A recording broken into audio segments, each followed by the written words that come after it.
यूहन्ना की पुस्तक का केंद्र क्या है और मसीह के व्यक्तित्व को समझने में यह इतना महत्वपूर्ण क्यों है। में यीशु के रूपांतरण के समय पिता परमेश्वर अपनी उपस्थिति प्रकट करता है, यह घोषणा करते हुए, यह मेरा प्रिय पुत्र है जिसे मैं प्रेम करता हूं, जिससे मैं प्रसन्न हूं, इसकी सुनो। पिता ने 3 चेलों को यीशु के शब्द सुनने और उनके प्रति आज्ञाकारी होने का आदेश दिया। आगे जाकर महान आज्ञा में हम देखते हैं कि वह अपने सब चेलों को कहता है कि वे सब राष्ट्रों को उसके सब आदेशों पर चलने की शिक्षा देने को कहता है। अगर कभी ऐसा समय है जब कलीसिया को यीशु के इन शब्दों को सुनने की आवश्यकता है, तो वह अब है। हमें अपने पाप के अंधकार में डूबे संसार में ज्योति प्रकट करने के लिए यीशु के शब्दों की आवश्यकता है। यूहन्ना बार बार हमारा ध्यान इस प्रश्न की ओर ले जाता है, वाकई में यीशु कौन है? व्यक्तिगत रीति से मुझे इस बात पर एक विशेष बल होने के कारण यूहन्ना की पुस्तक से पढ़ाना अत्यंत भाता है। यूहन्ना की पुस्तक मत्ती, मरकुस और लूका के संयुक्त का अर्थ एक साथ देखना है, सुसमाचारों से बिल्कुल भिन्न है। पहले 3 सुसमाचार यीशु के कार्यों और शिक्षाओं पर ज्यादा केंद्रित हैं, जबकि यूहन्ना का ज्यादा केंद्र इस बात पर है कि यीशु कौन है।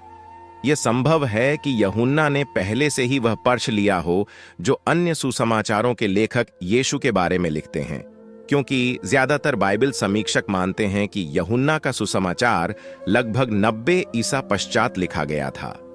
यूहन्ना यीशु के जीवन में उसके जन्म, बपतिस्मे, जंगल में उसकी परीक्षा, गतसमने में उसकी पीढ़ा, उसके उठाए जाने, दुष्ट आत्माओं से सामने और दृष्टांतों जैसी महत्वपूर्ण घटनाओं को छोड़ दे देता है।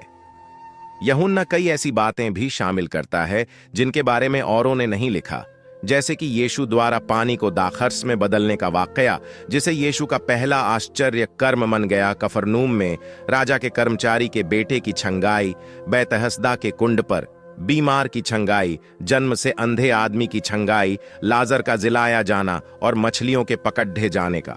दूसरा आश्चर्य कर्म यूहन्ना का बल यीशु के स्वर्ग से आने का नजरिया प्रस्तुत करता है, इस बात को दर्शाते हुए कि वह परमेश्वर है। यूहन्ना का जोर यीशु को स्वर्ग से आया हुआ प्रस्तुत करने पर है, यह दर्शाते हुए कि वह परमेश्वर है। यूहन्ना के सुसमाचार को एक उद्देश्य के साथ लिखा गया है और इसकी मुख्य मंशा यीशु को प्रतिज्ञा किए हुए मसीह के रूप में प्रस्तुत करने की है। क्राइस्ट शब्द इब्रानी भाषा में मसीह का अनुवाद है।